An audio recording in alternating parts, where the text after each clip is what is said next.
Pedro, um grande cara, um cara que tem uma linha de pesquisa muito forte na espiritualidade, dá uma aula show dentro dos nossos MBAs. Boa noite, Pedro, muito obrigado por você estar aqui conosco. Boa noite, professor.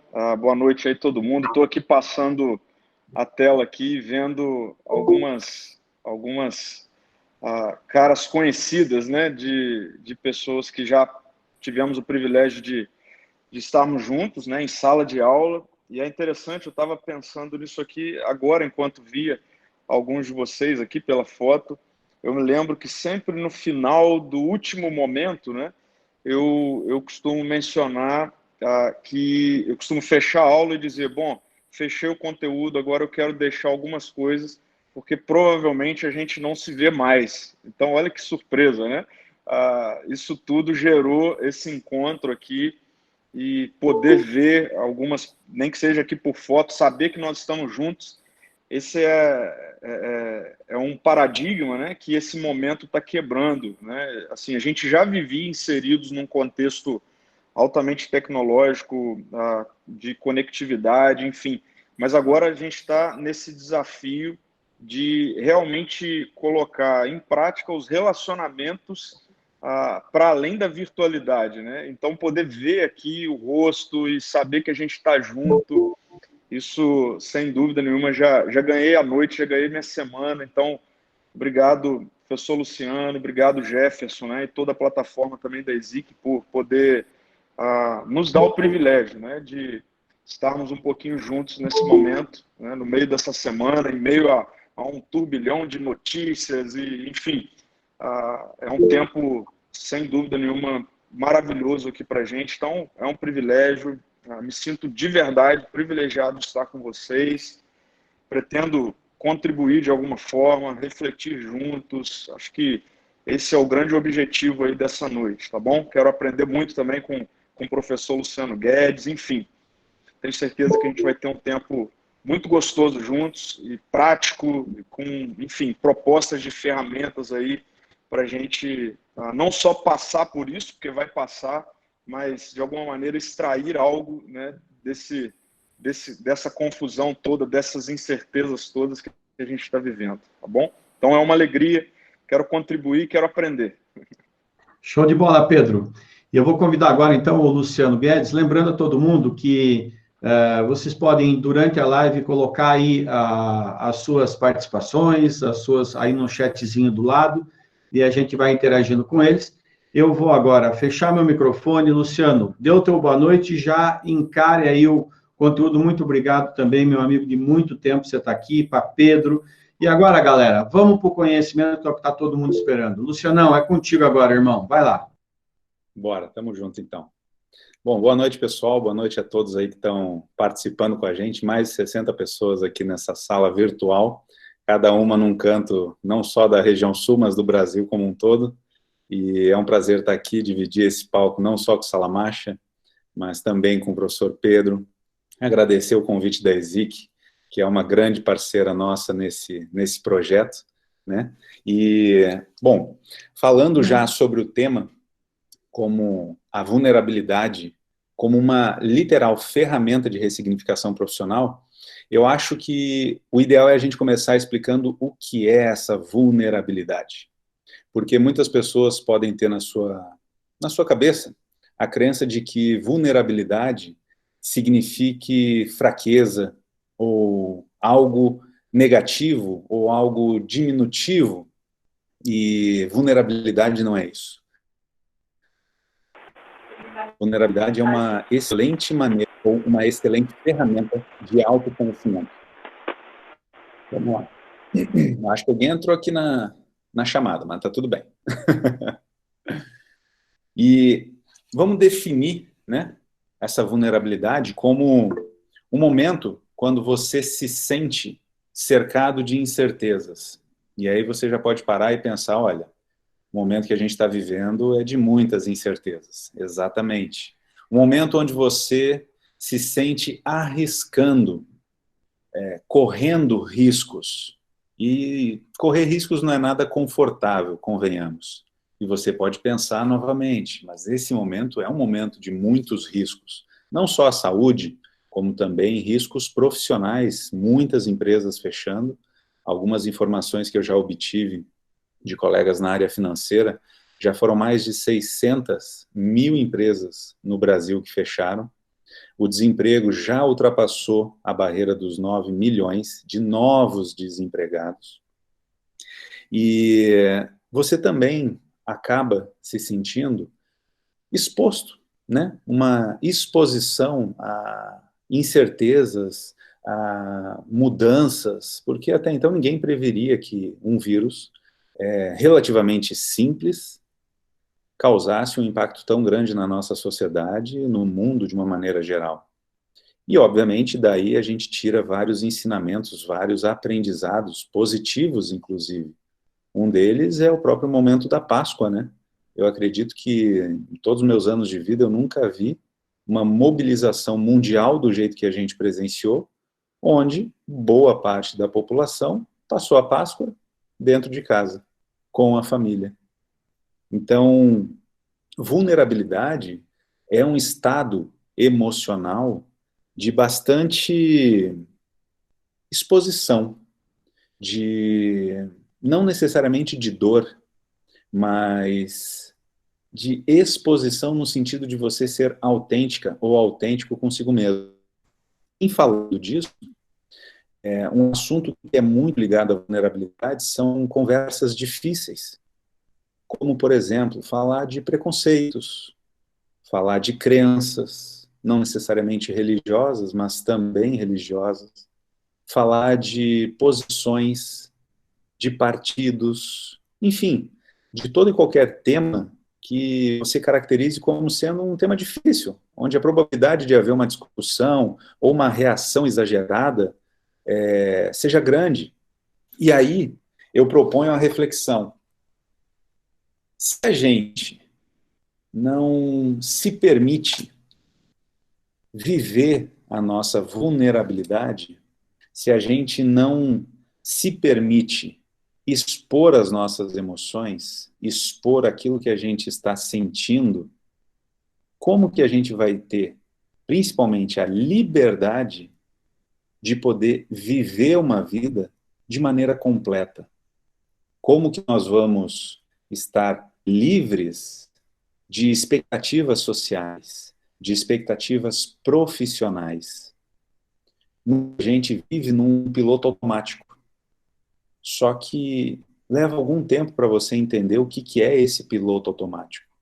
O piloto automático que eu me refiro é você viver uma vida que não é sua. Você fazer coisas que você não gosta de fazer. Você ter uma agenda, por um lado, extremamente abarrotada de compromissos, mas você não ter tempo para o principal compromisso que você adquire quando você nasce, que é com você, ou até mesmo com a sua família.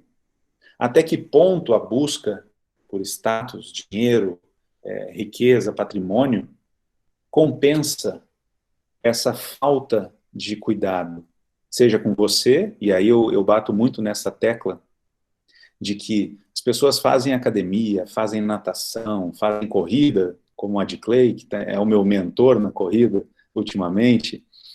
A gente cuida muito da saúde. Algumas pessoas, não todas. Mas e da nossa saúde mental?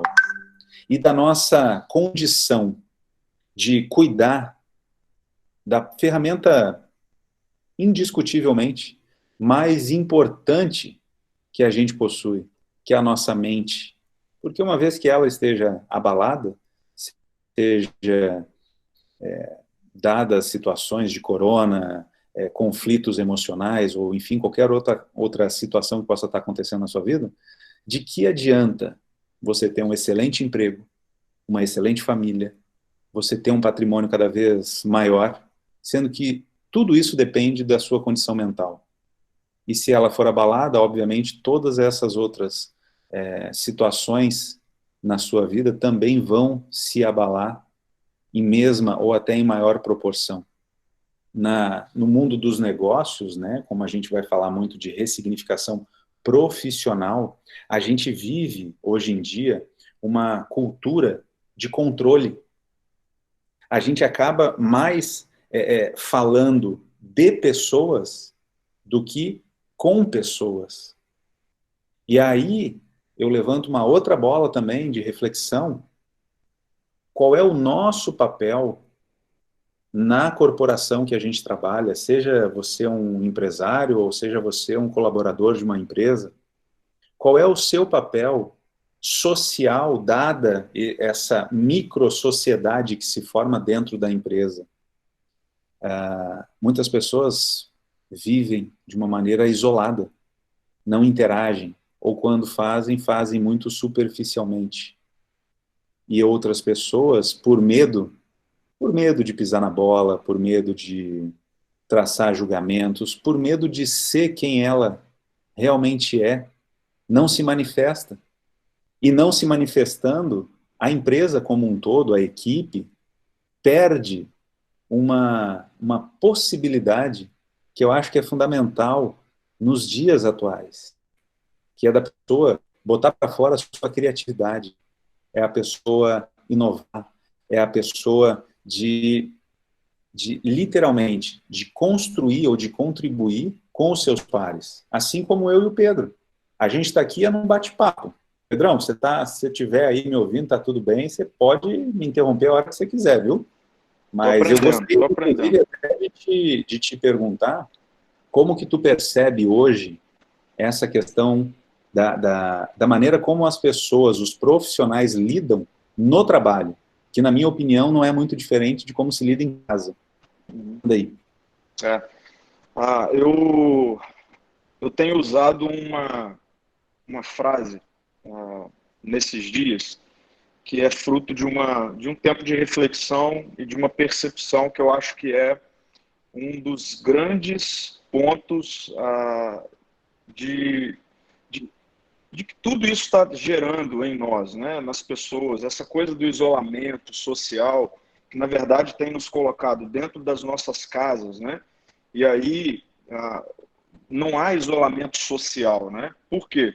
Porque o ser humano ele é sociável o tempo todo, né, então o isolamento social ele tem aí uma dimensão, na verdade, que nos tirou de uma perspectiva de muita correria, né, e de muitas socializações, e de repente nós estamos diante de socializações, eu diria, mais restritas, e aí isso tem gerado algumas coisas como, por exemplo, aqueles que estão isolados com as suas famílias, isso tem trazido à superfície realidades que estavam escondidas, né? Mas também tem aqueles que estão tendo que se socializar apenas consigo mesmo e também tem sido desesperador para muitas pessoas, né? Descobrir quem elas são. E aí eu toco, por exemplo, numa perspectiva de espiritualidade, né? Assim, a gente tem na cultura contemporânea, né, uma alta da espiritualidade, contrariando aí filósofos do passado, né, que diriam que a sociedade chegaria num momento de tanto desenvolvimento, seja tecnológico, seja intelectual, que não precisaria, vou usar aqui entre aspas, Deus, né, ou divindade, né, a humanidade daria conta. E aí a gente viu que essas previsões ao longo da história foi se quebrando. A gente está em pleno século XXI, sociedade, né, alguns já chamam aí de pós-moderna, enfim, e há uma alta de busca de espiritualidade e tudo mais, que nos convida a essa realidade de a gente precisa de um tempo para se encontrar consigo mesmo, né? De um tempo para encontrar o nosso eu. E aí eu tenho visto um monte de gente se encontrando com o seu eu e desesperado, né, nesse momento. Então, esse tempo, eu concordo, Luciano, com essa questão de que ele está, cara, trazendo ou colocando nos devidos lugares os valores, né? E aí, a frase que eu tenho utilizado e tenho extraído desse momento é: pessoas são mais importantes do que coisas. Pessoas são mais importantes do que coisas. Eu acho que isso converge com o que você está trazendo sobre essa questão de que, de repente, a gente estava aí numa agenda, num piloto automático, como você mencionou, né, de reuniões, de decisões, de negócios, de venda, compra, enfim. E será que a gente não estava invertendo isso? Será que a gente não estava colocando coisas como mais importante do que pessoas? E aí, de repente, a gente está num cenário onde precisamos lidar mais com pessoas do que com coisas. Como lidar com isso, né? Como lidar com isso? Pode continuar aí. Perfeito. Isso veio à minha mente dentro daquilo que você está colocando aí. Eu adorei isso, porque concordo plenamente.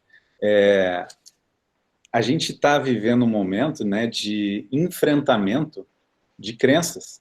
Sim. Porque as pessoas estavam muito focadas num determinado rumo da vida, né?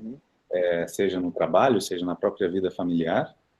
E com esse dito, né, afastamento social, né, com essa quarentena, as pessoas se veem condicionadas a não olhar mais para fora e a olhar para dentro, né? E olhando para dentro, exatamente como tu falou, coisas que estavam lá no fundo ou varridas para debaixo do tapete começam a emergir, superfície, né? Começam a vir para a superfície e a pessoa se vê tendo que lidar com coisas que não estava preparada ou acostumada a lidar, né?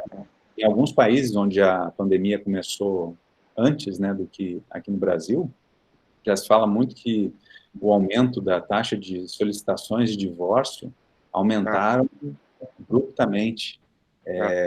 Não só isso, né? Isso como reflexos, mas basicamente... Violência doméstica, saiu dados também, agora. Também, exatamente. Acho que o objetivo principal é a gente focar nas crenças, no sentido de que, para muitas pessoas, isso é só negativo, o que está acontecendo. Para uma boa parcela também de pessoas, elas conseguem identificar pontos, aspectos positivos em tudo isso que está acontecendo. E, obviamente, né, quando a ESIC nos convidou a participar, quando o próprio professor Salamacha nos convidou a montar, né, essa live para essa galera toda que está nos assistindo, o nosso objetivo também foi oferecer para cada uma dessas pessoas a possibilidade de meter a mão na massa. Sim. De agir praticamente, porque teoria por teoria não se resolve nada. E a gente quer exatamente promover uma transformação no dia de hoje, para cada uma dessas 68 pessoas que estão nos vendo. Luciano, eu queria te fazer uma pergunta, posso? Faça. Eu queria jogar uma pergunta para vocês dois, que é o seguinte: vocês dois são experts em além de uma série de coisas, mas eu queria jogar uma pergunta para o Luciano Guedes e também para o Pedro.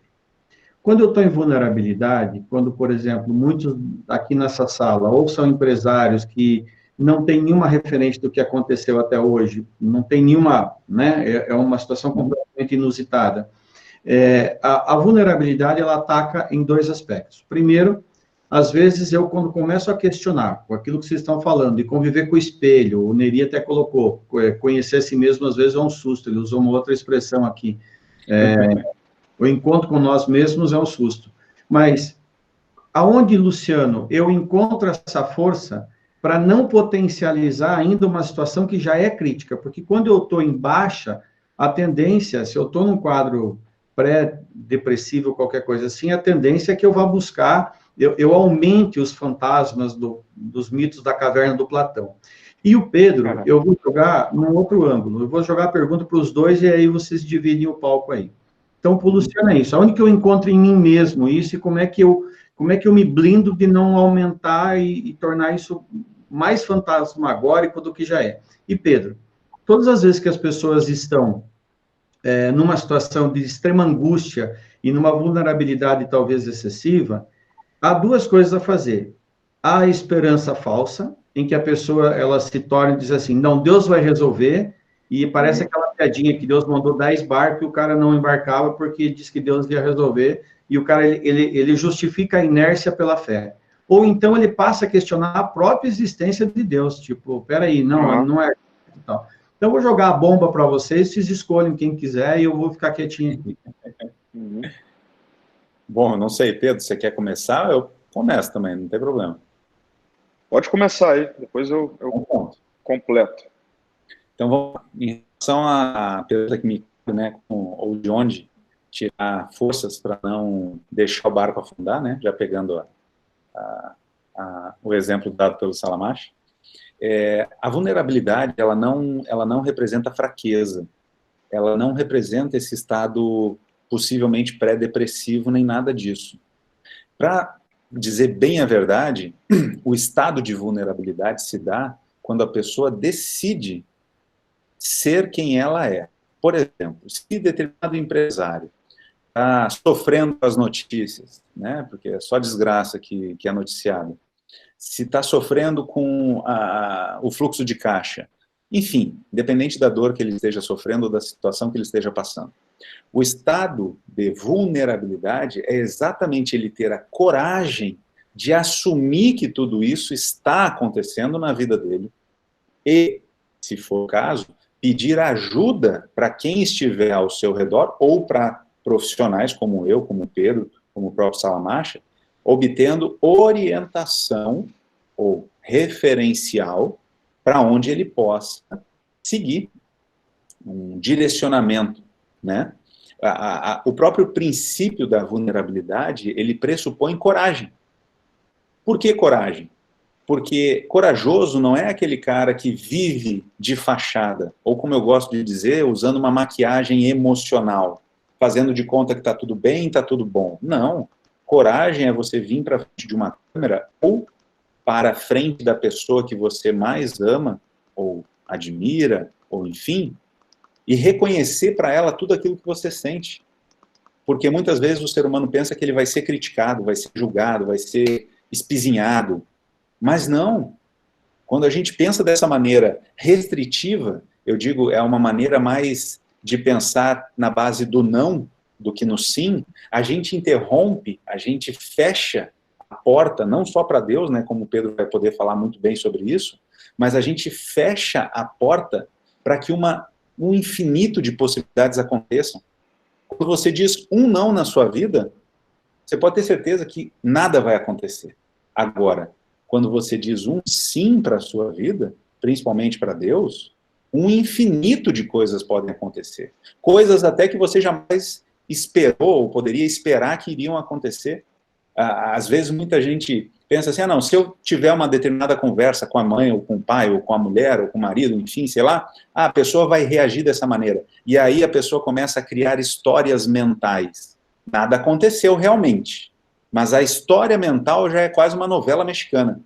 Então, eu desafio as pessoas a romper com essa crença limitante de que acha que sabe o que vai acontecer.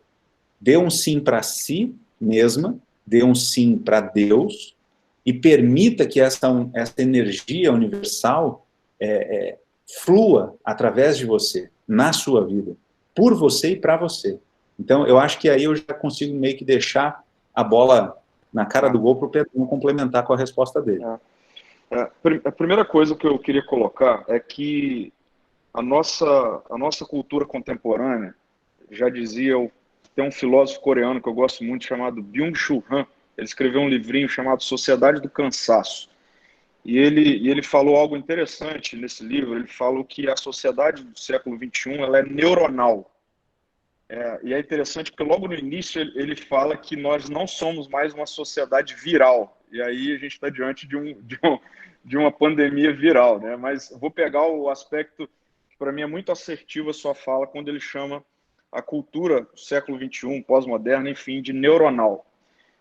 Isso nos leva o tempo todo a buscarmos anestésicos. Nós somos inseridos numa cultura, independente da nossa geração, ok? Assim, tem todos nós aqui, certamente, cada um de uma geração, mas inseridos numa mesma cultura, a nossa cultura ela é anestésica. A gente quer coisas que nos façam tirar a dor, mesmo que a dor não seja solucionada, entendeu? Então, é interessante essa linguagem, eu corroboro com a linguagem do professor Luciano Guedes de maquiagem, né? Porque é exatamente isso. Nós queremos anestésicos que nos tire a dor momentânea. Okay? Então, por exemplo, inseridos num contexto como esse, que tem sido gatilho para um monte de coisa, né? Então, por exemplo, vícios em álcool, ou seja lá qual for, drogas de uma forma geral, tudo mais, nesse momento são anestésicos que podem tirar, né, essa ideia da dor que de fato está acontecendo. E aí, nesse contexto, Salamacho, na sua pergunta, eu vejo que a religião, muitas vezes também, na cultura contemporânea, não passa de um anestésico, não passa de uma tentativa ou de uma busca transcendente e espiritualizada de me abstrair das minhas dores, né? Então, assim, dependendo de como são, né, os rituais e tudo mais, ou dos dias, a ideia é, nesse dia eu vou conseguir me abstrair das minhas dores, né? É bem uma ideia de anestésico, e aí no outro dia já está a dor lá de novo e tal. Então a construção de um Deus, de uma divindade, como uma perspectiva de algo que vai me anestesiar por si só, é destrutiva, utópica, enfim. E aí, eu tenho visto, assim, nesse momento, eu sou cristão, né? Tá até aí no meu currículo e tal. Eu tenho visto muitas pessoas que são também da religião cristã, num momento como esse, de fato fazendo esse tipo de questionamento. Mas onde está Deus e tal e tal? E aí a minha reflexão é, bom, isso se dá a uma tentativa de transformar a ideia de Deus num anestésico que o tempo todo vai me trazer bem-estar ou vai me livrar das dores, né? Essa ideia. E aí, de repente, a gente está inserido num contexto de extrema incerteza, insegurança e tudo mais, e aí surgem essas questões. E, para mim, sendo bem prático aqui, eu não acredito, independente de qual vertente religiosa e tudo mais, numa espiritualidade fatalista. O que eu quero dizer com isso? Essa ideia de que eu sento e aí existe um Deus que me serve, né? Essa coisa de que eu não faço nada e aí existe alguém superior a mim que, como é ele mesmo que governa todas as coisas, ele mesmo que criou todas as coisas, ele que fez todas as coisas, ele sabe todas as coisas, então o que cabe a mim é sentar e receber, né? É sentar e ser um ator desse grande teatro que acontece e eu recebo, meio que uma Matrix, né? Uma ideia meio da... Eu assim, não acredito, não desafio, oriento ninguém a ir para essa perspectiva. Eu estava falando nesse último final de semana sobre a religião ser uma esperança. Eu acho isso equivocado. Eu vejo muitas pessoas fazendo a seguinte orientação. Chega alguém triste, chega alguém cabisbaixo, né, para conversar e fala assim, poxa, você está precisando de uma religião, né? Busca uma religião que vai resolver. A gente está transformando a religião numa plataforma de esperança. O que a gente está falando é, uma vez religioso, então eu não vou ter nenhum problema, eu não vou ter que lidar com nenhuma situação de dor, eu não vou ter que fazer nada, basta sentar e deixar esse Deus aí me servir. Então, eu sou totalmente contra, falo contra, oriento contra, e assim, há uma busca por espiritualidade fatalista, né, que nos coloca nessa plataforma de omissão. Em contrapartida, eu sou adepto e para mim faz todo sentido, uma espiritualidade que eu gosto de chamar de cocriacionista. Okay? Cocriacionista. Então, para mim, por exemplo, né, acho que é interessante até para situar você quando eu falo de espiritualidade no âmbito pessoal. Para mim, a espiritualidade, mais do que uma religião, ela é uma cosmovisão. Okay? Tem uma parte da aula que eu falo das cosmovisões, né? E eu afirmo que todo ser humano tem uma cosmovisão. Cosmovisão é uma lente que me faz enxergar o mundo, né? Então, para mim, a minha espiritualidade é uma cosmovisão, é uma lente que me faz ler o mundo e enxergar o mundo a partir dela. Nessa perspectiva, eu então sou criacionista, né? Então, para mim, o mundo é criado, ele existe de uma maneira criada. E eu sou inserido nesse contexto como alguém que vai co-criar. Então, veja, aqui a gente já está numa perspectiva oposta dessa religiosidade fatalista. Então, para mim, eu o tempo todo dia, em qualquer coisa que eu faça, a minha pergunta é como eu estou co-criando aqui, entendeu? Então, quando eu estou no âmbito relacional, né, eu tenho uma filha. Bom, como eu estou co-criando na educação da minha filha? Quando eu me encontro com alguém, quando eu não jogo lixo fora do lixo, né? Quando eu separo o lixo orgânico. Por trás disso, tem uma plataforma de espiritualidade que me leva a tomar decisões baseadas nela, né? Então, não é o contrário. Eu não espero a coisa acontecer para eu perguntar para a minha espiritualidade. Pô, onde você está? Não, eu vivo a minha vida com essa lente, né? Com essa cosmovisão.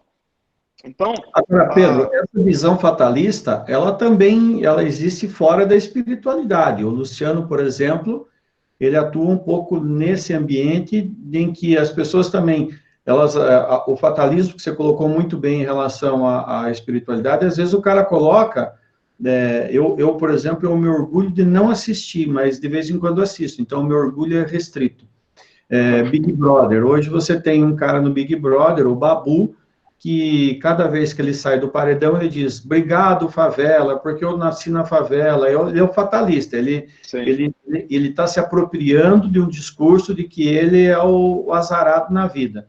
E, Luciano, aproveitando esse gancho, como é que fica o empresário hoje, o profissional que está aqui, que fica dizendo, pô, eu não sei se amanhã eu vou ser mandado embora, mas é comigo, não é com outro, a grama do vizinho está mais gostosa. Como é que é isso, Luciano? Olha, na minha opinião, o empresário ou o colaborador que tiver com esse discurso, no caso do empresário, ele vai quebrar, no caso do funcionário, ele vai realmente ser demitido. Porque eu acredito, sem nenhuma frescura nem nada, que é uma oportunidade única que todo mundo está tendo, tanto empresários quanto colaboradores, de se reinventar, de pensar em soluções e não só focar no problema. Problema todo mundo está tendo, todo mundo. Todas as empresas estão tendo dificuldades. Muita gente vai perder o emprego? Vai. E vai ter que se reinventar, porque dificilmente vai ter uma demanda por novas vagas até o final desse ano. E eu concordo plenamente com o Pedro, na verdade eu fico até impressionado em ver como ele trata essa questão do fatalismo. Porque eu compartilho da mesma opinião, e não só em relação às religiões, mas em relação às emoções. Sim. Ah, meu Deus, eu sou a vítima do mundo. Ah, porque o meu chefe me abusa, me isso e me aquilo. Ah, porque a economia está indo mal. Uma das coisas até que eu aprendi, inclusive com o professor Salamacha, é exatamente isso. Enquanto, no mesmo momento, tem empresas que estão chorando as pitangas, tem outras que estão rachando de ganhar dinheiro. E não é porque trabalham em setores diferentes, é por causa da mentalidade. Todo mundo está passando dificuldade? Tá. Mas tem uns que estão sorrindo, outros estão chorando. Uns estão à beira da depressão, outros estão tendo ideias inovadoras e estão conseguindo ganhar dinheiro, inclusive nesse momento. Então, essa mentalidade eu acho fundamental. E para que isso aconteça também, a pessoa vai ter que lidar com as emoções impreterivelmente, porque senão não tem como mudar isso, né? E uma das perguntas que eu acho que boa parte do pessoal está fazendo, tem uma aqui que eu acabei de ler, que o Delcio fez. Como deve se comportar a sociedade a partir da crise?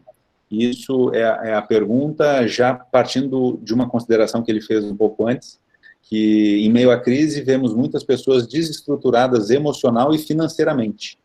E aí ele questiona, né, sairemos da crise melhores como seres humanos ou vamos ter que esquecer das pessoas e ir em busca da reestruturação financeira? E eu até respondi para ele aqui no chat, a gente vai fazer as duas coisas. Por que uma ou outra? Por que não as duas? Por que a gente Talvez, já não... professor... Diga. A gente começou falando sobre isso. Talvez a gente vai aprender que isso anda junto, né? Exato. Talvez a gente vinha numa toada de que uma coisa estava sendo andando separada da outra, né? Exato. Essa é a minha opinião. Por que não reestruturar financeiramente baseado na gestão de pessoas? baseado na empresa olhar para as necessidades do funcionário e não só para o seu fluxo de caixa ou para os seus resultados, porque será que é só para isso que a gente vive? Só para gerar riqueza? E uma riqueza que vai ser utilizada para quê? Entendeu? Posso colocar Claro. um adendo aí dentro dessa pergunta aí do amigo? Eu tenho dito o seguinte, sendo bem prático, né? Imagine-se numa bifurcação. Nós estamos, na verdade, toda plataforma de crise, todo cenário de crise, aí é uma reflexão minha, sempre nos coloca em uma bifurcação. A gente tem dois caminhos a seguir, né? E eu queria ser eu gosto de ser visual. Quem estiver ouvindo aí, se imagine nessa situação. Você está inserido, todos nós, num cenário que é o mesmo cenário, né? E é uma bifurcação. Nós temos dois caminhos à nossa frente. Um caminho é o caminho da amargura. Okay? Um caminho é o caminho da amargura. E o outro caminho é o caminho do amadurecimento. Cenários de crise sempre nos colocam diante dessa bifurcação, de pegarmos ou o caminho da amargura ou o caminho do amadurecimento. O caminho da amargura, ele nos leva a alguns lugares. Então, assim, a gente vai sair desse momento, se nós pegarmos o caminho da amargura, em alguns lugares. Um lugar é o ceticismo. Um desses lugares é o ceticismo. Ou seja, a gente vai cair num momento onde a gente precisa ter ideias de inovações e tudo mais, e a gente vai estar cético. Então, imagina o problemão que isso vai ser. Se inserir num novo mundo, né? Eu estou usando aqui uma expressão que está sendo muito utilizada, né? De que haverá um novo tempo, um novo mundo. Então, imagine-se a gente trilhar o caminho da amargura nesse momento e cair nesse novo mundo cético. Vai ser um problemão, né? Então, assim, um outro caminho que a amargura nos leva é o caminho do vitimismo. A gente vai chegar nesse momento assim, tudo é culpa de todo mundo, né? O mundo conspira contra mim, contra a minha empresa, não consigo me levantar. E aí isso nos leva ainda a um terceiro lugar, que é a omissão. Aí a gente vai chegar nesse lugar sem coragem para tomar decisões, colocando sempre... Aí a culpa é do governo, a culpa é do presidente, a culpa é do governador, do mundo todo, né? A culpa é da China, né? Por quê? Porque a gente trilhou o caminho da amargura. Por outro lado, a gente pode pegar o caminho do amadurecimento.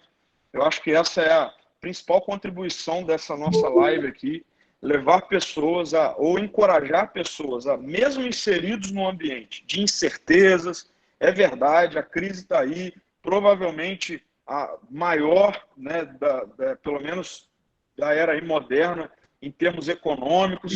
Agora, como amadurecer no meio disso tudo, né? Então, acho que esse é o ponto. Assim, o meu desafio para todo mundo é cuidado para você não estar pegando o caminho da amargura nesse tempo.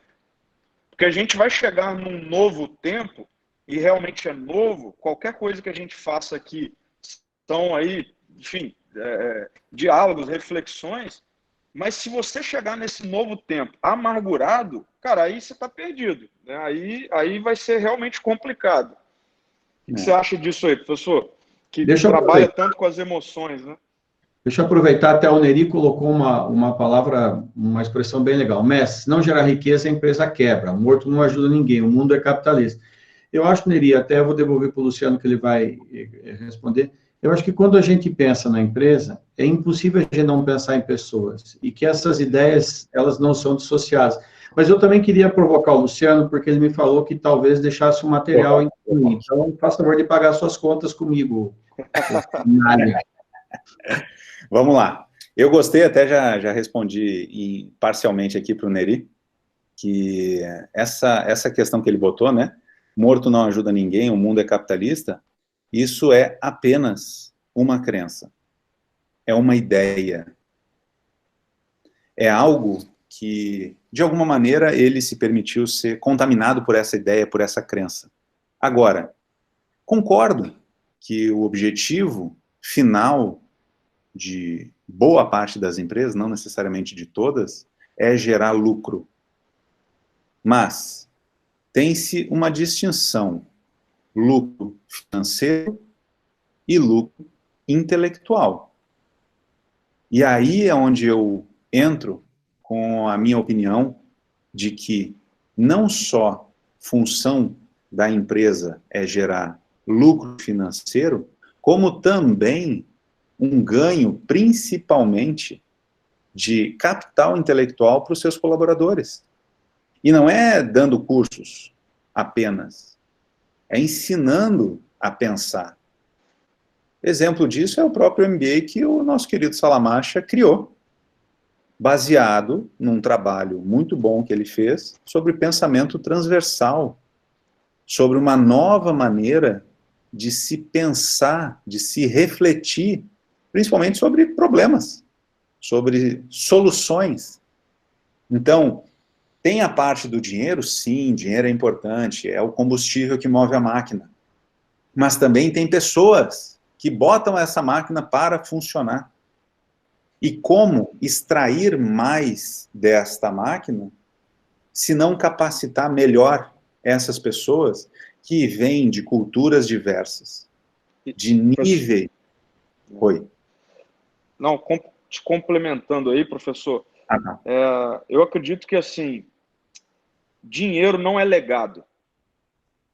Talvez eu possa estar chocando um pouco com essa afirmação, tá bom? Mas eu acredito que dinheiro... Dinheiro é herança, não é legado. Isso, Boa. dinheiro não é legado. E aí, professor Salamacha, a herança acaba, o legado não. Exato, perfeito. A herança, quantos de nós podemos deixar? Muito dinheiro. Se a única coisa que a gente deixar para os nossos filhos for dinheiro, pode ser que a gente não deixe nada, porque da noite para o dia acaba, né? Agora, legado não. Legado não. Então, eu também não consigo, mais uma vez, talvez seja isso que a gente esteja aprendendo no meio dessa crise, né? De que eu acredito até, já estou dando um passe para a live de amanhã, né? Para a plataforma do bem, né? As empresas como plataforma do bem. Eu acredito que talvez seja um tempo de ressignificar os nossos valores enquanto empresa. A gente quer gerar, qual lucro nós queremos gerar? O dinheiro ou o legado? Que inclui o dinheiro. Okay? Aqui que é importante, é isso que o professor Luciano está colocando. A gente não está dizendo que ele não é importante, mas eu acho que é muito pobre, vai até parecer uma contradição, é muito pobre uma empresa ter como principal objetivo só o dinheiro. Exatamente, concordo plenamente. E de novo, né, batendo na tecla que tudo se partiu de uma crença. Sim. O mundo é capitalista. Eu já não carrego mais essa crença comigo, não. O mundo é um infinito de possibilidades. Você tem empresas dedicadas a promover a saúde no mundo. Sim. Você tem empresas dedicadas a promover energia sustentável no mundo. E você tem, obviamente, empresas dedicadas apenas a gerar riqueza para elas no mundo. Uhum. Então, ao se tratar de crenças, e é aí onde o Salamacha me cobrou o que eu tinha prometido, não só para ele, mas também para todo mundo que está aqui, eu vou botar aqui no chat um link para cada um de vocês, quem quiser, né, acessar, para fazer literalmente um mapeamento de crenças limitantes. Por quê?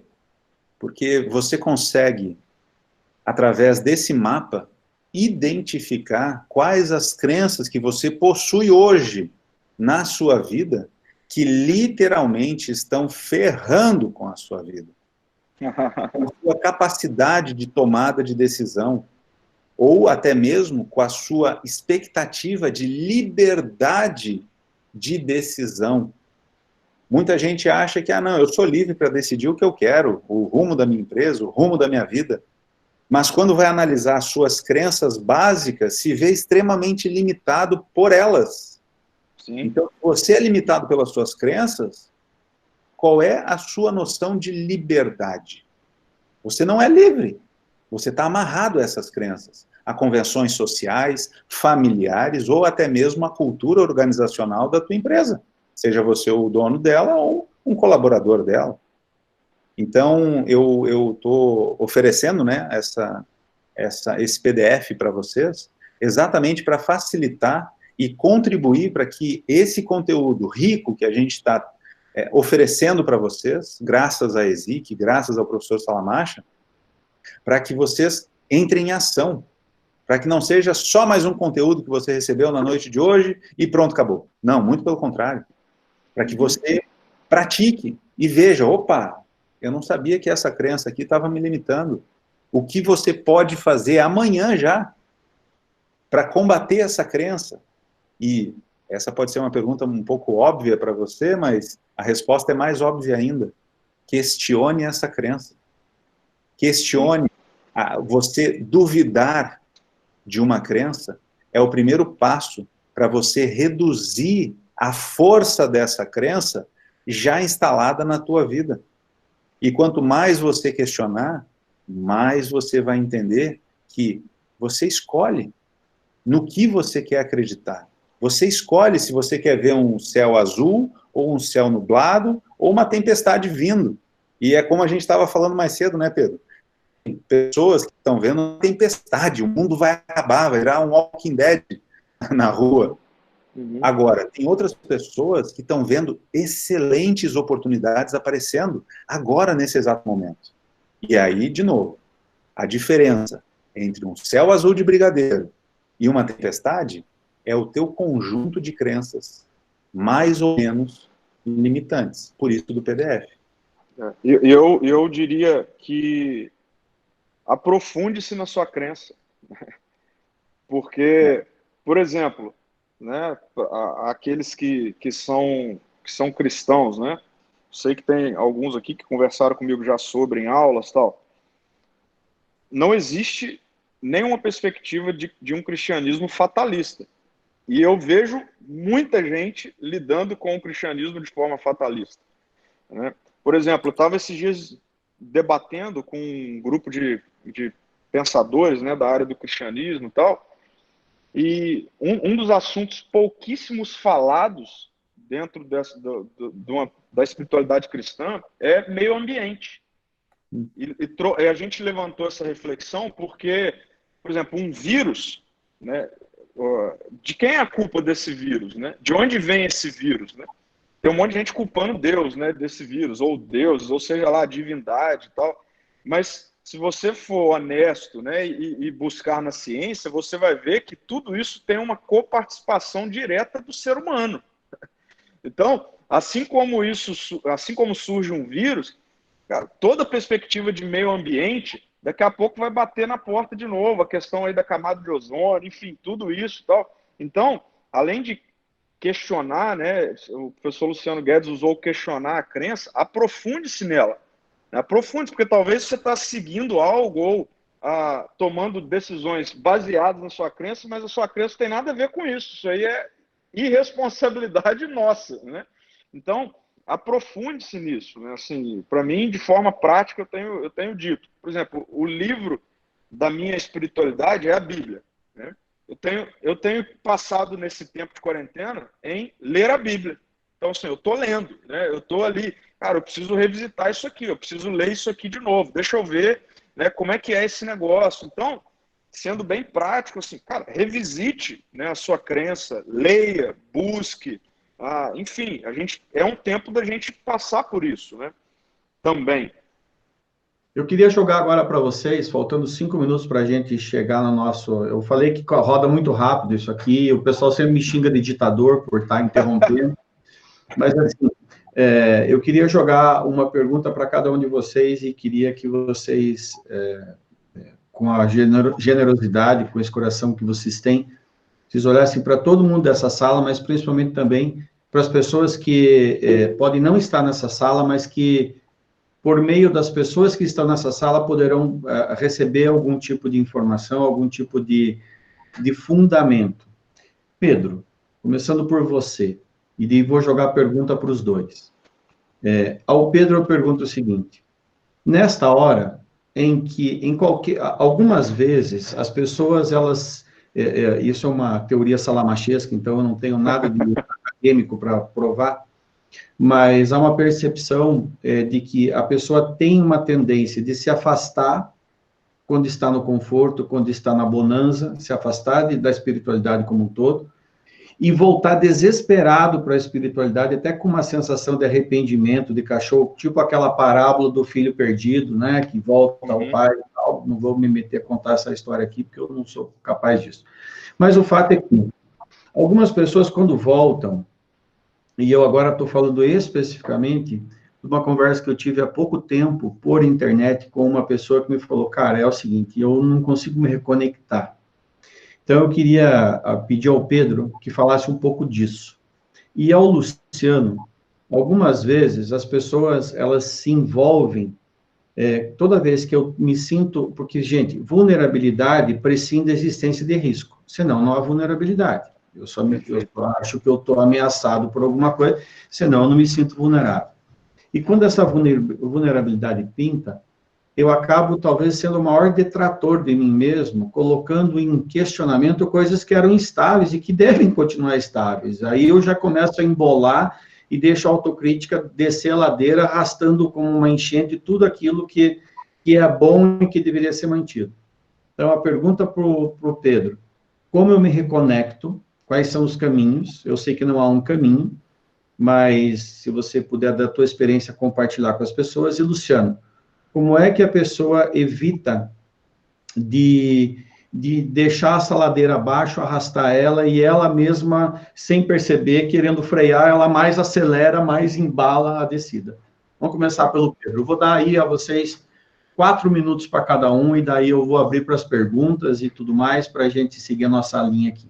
Legal? Perfeito. Perfeito. Vou usar a parábola que você iniciou, a do filho perdido, né? A continuação da parábola é que, uma vez percebendo, o filho aí percebendo que ele estava passando fome, tinha feito só burrada, estava desesperado, e ele lembrou que na casa do pai dele tinha comida, e ele falou, vou voltar para a casa do meu pai e vou me oferecer para trabalhar como um escravo, porque lá os escravos comem melhor do que eu estou comendo aqui, né?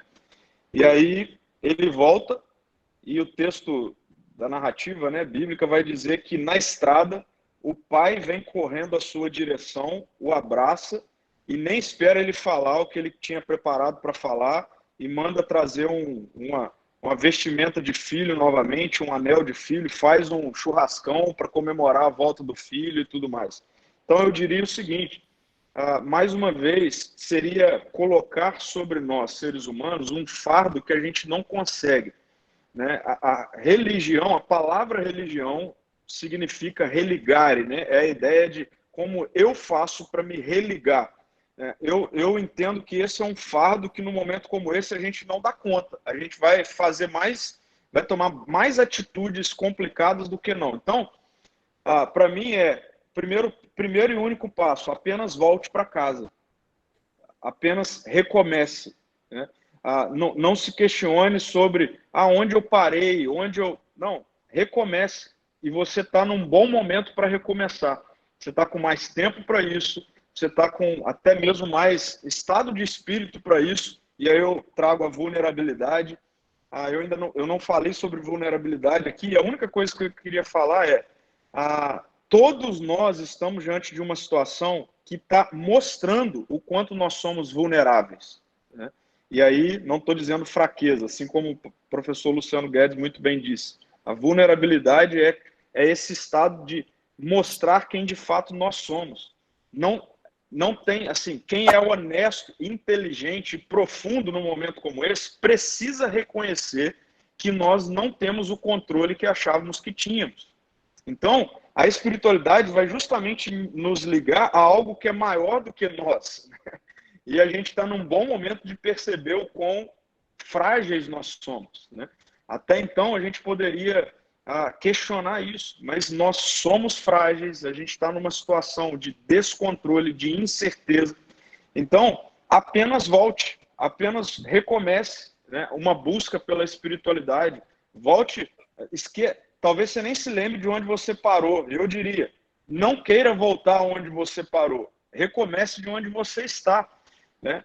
Nessa perspectiva da parábola do filho perdido aí, saiba que o pai vai vir ao seu encontro para te abraçar. Ele nem vai te esperar chegar até ele, entendeu? Porque essa perspectiva da espiritualidade nos coloca diante de algo que é maior do que nós, né? Nós não somos deuses, esse é um ponto importante. Assim. Não queira viver como um semideus, você não vai suportar isso. A gente está diante de uma situação assim. Então, apenas recomece. Recomece. Esqueça de o que você já fez, Não, comece daqui para frente. Revisite novamente os textos, volte, enfim, recomece. Acho que essa é a forma mais prática que eu poderia trazer, Salamacho, de uma busca por espiritualidade. E antes de passar para o Luciano, então, eu queria só compartilhar com vocês o que o Pedro está colocando, é uma máxima que eu uso no ambiente empresarial o tempo inteiro, em que eu digo para as pessoas assim: não complique o lado de lá, você já é bom de complicar o lado de cá. Perfeito. Para que você vai criar confusão, cara? Então, é assim, se você está achando que está complicado, simplesmente tente, porque às vezes o lado de lá não é complicado. No exemplo da parábola do filho, ele imaginava que o pai ia detratar ele, não sei o que lá, e ele jamais imaginava que para o pai isso era tranquilo. E o pai dizia não, e aí foi terrível para o outro, que daí o outro não quis aceitar essa outra parte da história, mas o que eu quero dizer é o seguinte: não complique o lado de cá, se você já é bom em complicar o lado de cá. Atrapalha um lado só. Lucianão, agora é contigo, irmão. Vamos lá. De maneira bem prática, respondendo a tua pergunta, né? Como não deixar o barco afundar, caso ele já esteja vazando, né? Principalmente, eu sou suspeito para falar, mas eu bato muito na tecla de rotina. Independente da quarentena, eu insisto que todo mundo deva montar uma rotina diária, fixa, não só de exercícios, de leitura, mas principalmente de atividades, seja de trabalho, independente da situação ou da área que a pessoa atue, mas uma rotina que tenha as 5 principais áreas da nossa vida, que é a saúde, mentalidade, família, possibilidades de inovação, e aí pode ser na área de negócios, pode ser no próprio relacionamento interpessoal com parentes ou familiares próximos, e principalmente tecnologia. Por quê? Hoje nós estamos provando, experimentando exatamente, que já há muito tempo está disponível no mercado, só que poucas, né, pessoas tinham conhecimento dessa ferramenta, seja do Google, seja de outras ferramentas de teleconferência, né? Agora, qual é a importância da rotina nesse processo mental? É a pessoa ter o que seguir, ter o que fazer, ter um direcionamento, ter uma ocupação. E mais ainda, né, Salamacha, tu sabe bem que no ano passado, um pouco antes dessa mesma data que a gente está, né, mas em janeiro, eu estava pesando 120 quilos.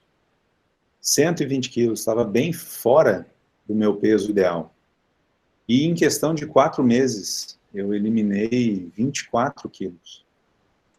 Então, hoje eu percebo que, tendo um corpo mais sadio, tanto quanto uma mente mais sadia, a vida toda muda. A percepção da vida muda.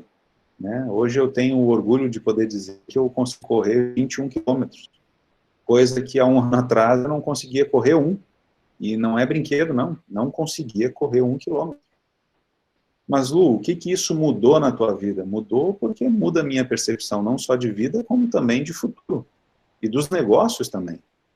Você acaba descobrindo que o seu limite não é onde você achava que ele era. Ele está muito além disso. Só que para você se aproximar, ou para você conhecer esses novos limites, você tem que entrar em ação, você tem que fazer, você tem que levantar a bunda da cadeira, da cama, do sofá, seja de onde for, e botar a mão na massa. E nada melhor do que uma rotina para isso. Uma rotina, por exemplo, pode ser simples, de fazer um novo prato de comida para o almoço. Por exemplo, né, eu estando com as minhas filhas em casa, a minha filha mais velha pediu para eu fazer um escondidinho de carne seca, coisa que eu nunca fiz. Eu falei, bom, Se eu consigo um título de mestrado, eu consigo fazer um escondidinho de carne seca, né? É só pegar uma receita e seguir ela a risca. E assim foi feito, né? Então, a gente não está querendo reinventar a roda, mas com atitudes bem simples, você consegue literalmente transformar a sua vida. Basta você querer, basta você fazer. Olha, Luciano, em primeiro lugar, cara, fechou com uma luva, coincidentemente, falar de um pouquinho de rotina. Eu faço uma live há 2 anos de maneira ininterrupta. Chegou nesse domingo, eu não fiz. E muita gente me mandou um WhatsApp, você não estava bem e tal. Eu, para ser sincero, eu consegui me desconectar um pouco da rotina. E eu queria só, ir longe de discordar do Luciano, mas pegando o ângulo positivo do Luciano para dizer o seguinte: na neurociência, a gente também estuda como a rotina ela pode ser um elemento de fuga. Então, vamos lá, quando o Luciano diz rotina, ele está falando de coisas positivas. Vou te dar um exemplo de uma rotina negativa. Joguinho do celular. O cara fica deslizando o dedo para lá e para cá e ele passa horas. Ou então se fica zapeando na frente de uma TV aberta ou TV fechada e você sequer pergunta se você queria ver aquele filme. Por que você está assistindo esse filme? Porque entrou depois da programação que eu estava assistindo e eu caio numa rotina perniciosa. Falei da live porque domingo, para o próximo domingo, eu ia falar nesse domingo, não falei. E no próximo domingo eu vou estar abordando justamente o quanto a rotina pode ser boa ou ruim dentro da sua vida. Então, nós já fizemos aqui um espremido, porque o que o Luciano colocou é o seguinte: use a rotina para te conectar a processos positivos, porque o teu cérebro, ele quer economizar energia o tempo inteiro. E se ele puder se conectar à rotina que não gasta nada de energia, tipo, repetir de maneira completamente automática um joguinho no celular, você vai ficar horas naquilo, e no final ainda sai, o joguinho no celular ele tem uma coisa muito legal. Ele trabalha, de certa maneira, com a vulnerabilidade e a insatisfação, porque a partir do momento que você morre toda hora, ele te dá uma compensação de dizer que vai tentar de novo, mas ele te diz que você não é capaz. Então, sem perceber, um jogo ele tem a oportunidade também de derrubar um pouco a tua autoestima.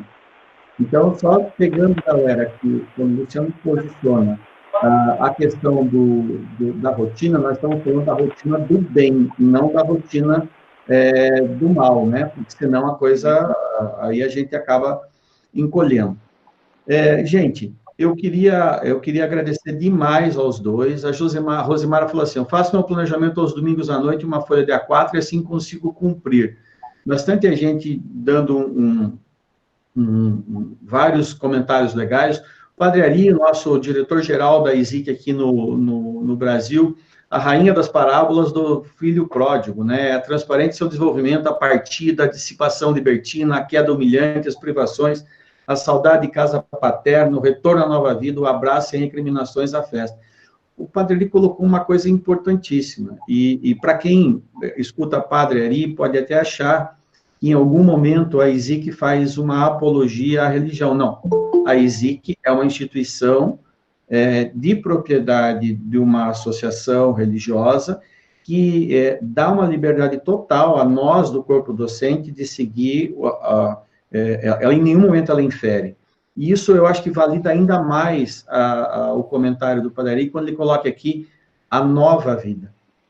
Eu acho que o grande nó é que a gente, às vezes, fica tentando cultuar o passado sem olhar para o futuro. E eu acho que esse religar que o Pedro colocou, de a gente se conectar novamente, que o Luciano colocou de uma maneira de descobrir os seus limites, eu espero que tenha contribuído para todo mundo nessa noite, para a gente também, e aqui tem uma coisa que, entre os vários orgulhos que eu tenho, nas nossas turmas, é o nível dos nossos alunos. E quando eu digo nível dos nossos alunos, eu não estou falando de idade, eu não estou falando de nada, eu estou falando da disposição de aprender.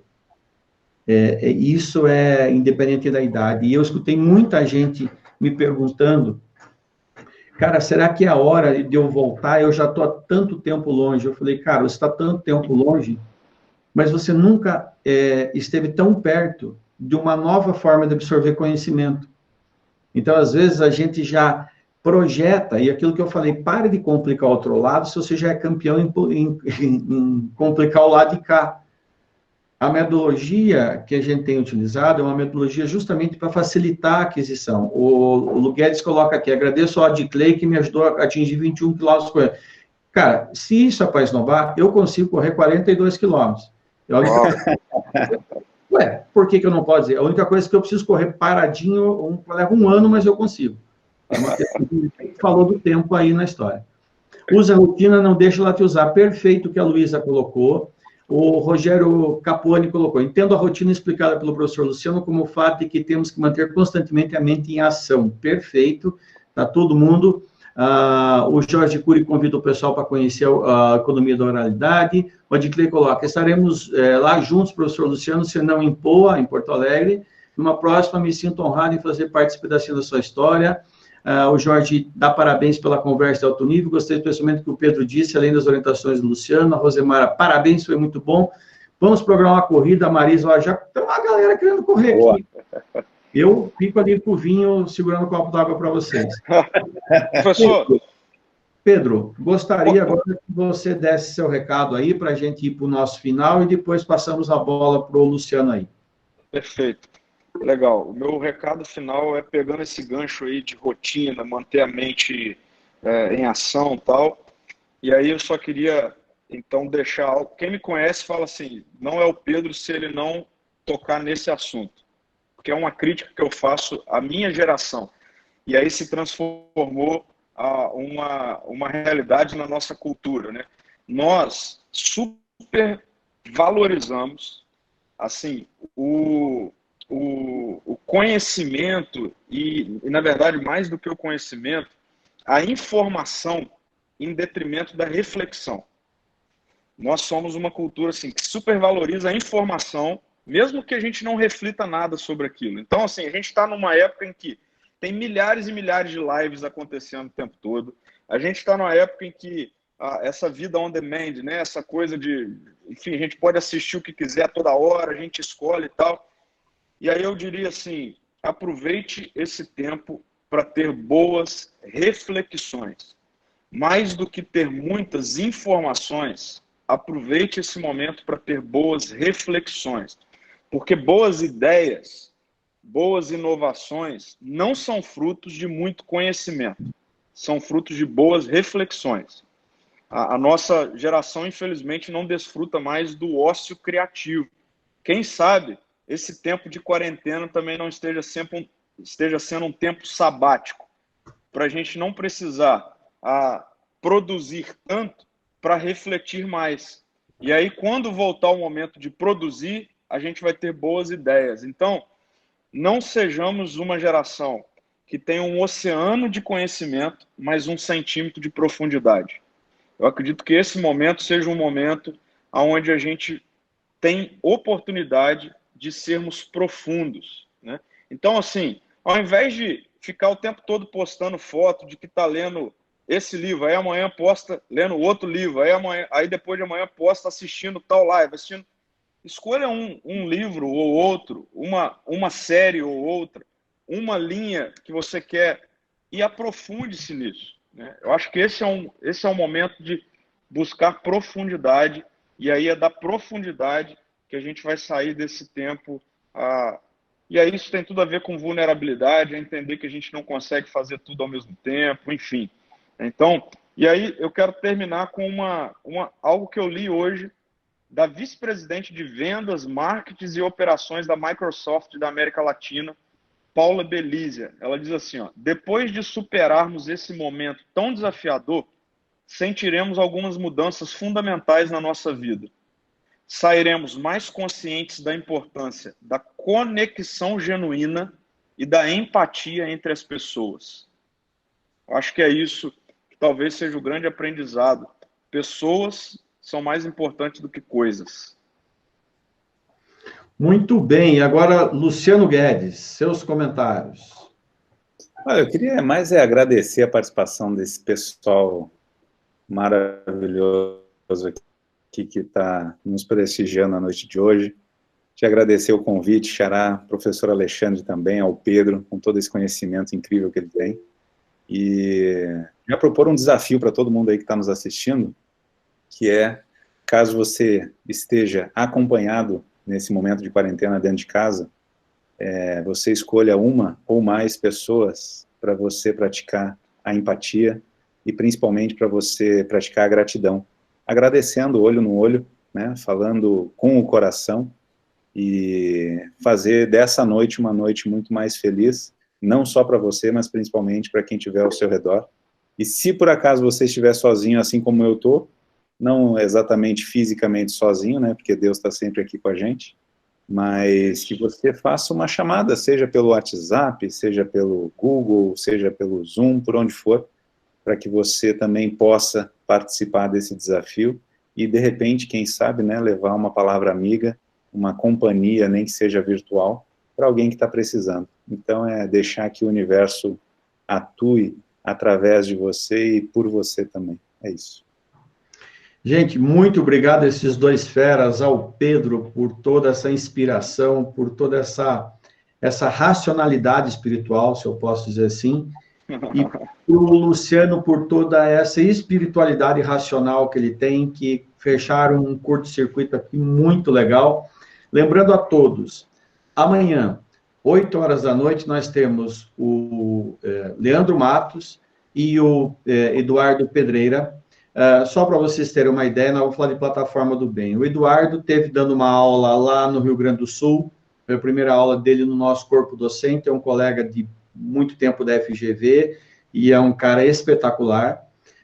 E o Leandro Matos é o nosso colega, também desde o início do MBA, e para quem não sabe, amanhã nós vamos saber um pouquinho como é que uma pesquisa neurocientífica de um professor do nosso corpo docente, que eu tive a honra, inclusive, de ser professor dele no mestrado, ele começou a pesquisar e ganhou um prêmio no meio de 4.000 empresas em Dubai, a única empresa do Brasil, dos 5 premiados, com pesquisas baseadas em neurociência e com apoio de médicos em relação à identificação do autismo. E amanhã a gente vai falar muito, e por incrível que pareça, eu vou fazer uma defesa aqui pública, porque quem não conhece o Neri pode ter lido e dito, nossa, o Neri é capitalista. Eu não conheço um cara mais ideológico do que o Neri. O Neri é aquele cara com uma energia violenta, mas daí ele fala, quando ele fala fora do contexto, as pessoas dizem, esse cara é um capitalista. É porque não conhecem esse cara, que tem de ideologia na mente e transborda.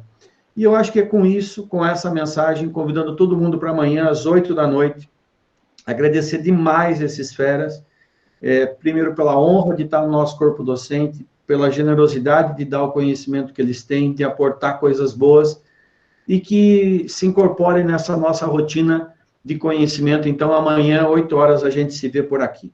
Pessoal, agradeço demais a todos vocês. Para quem já se inscreveu, deixa eu ver aqui, o Pedro colocou, o Delcio também colocou, muito bom ter mais uma vez 2 grandes mestres, Fabrício também, o Sidney mandou, tinha gente que mandou abraço aqui, o muito bom Rogério mandou, eu estou tentando achar aqui, um casal mandou, era o Jair e a Marisa, que mandaram aqui, eles estão sempre juntos aqui com a gente, a Suzy, o Neri, a Lu, o Pedro Galoz já falou, a Cristiane, o Luciano Guedes, a Catarina, a Regina e o Luciano Tessaro. Pessoal, muito obrigado a todos, encerrando aqui, já coloquei aqui, mais tarde está esta aula e todas as outras aulas já estão lá no YouTube, se vocês quiserem. Fiquem com Deus. Luciano, Pedro e os demais, um bom final de noite. Obrigado, gente. E jantar com a família. Abração. Obrigado, até. Tchau. Ficando aqui. Tchau, tchau.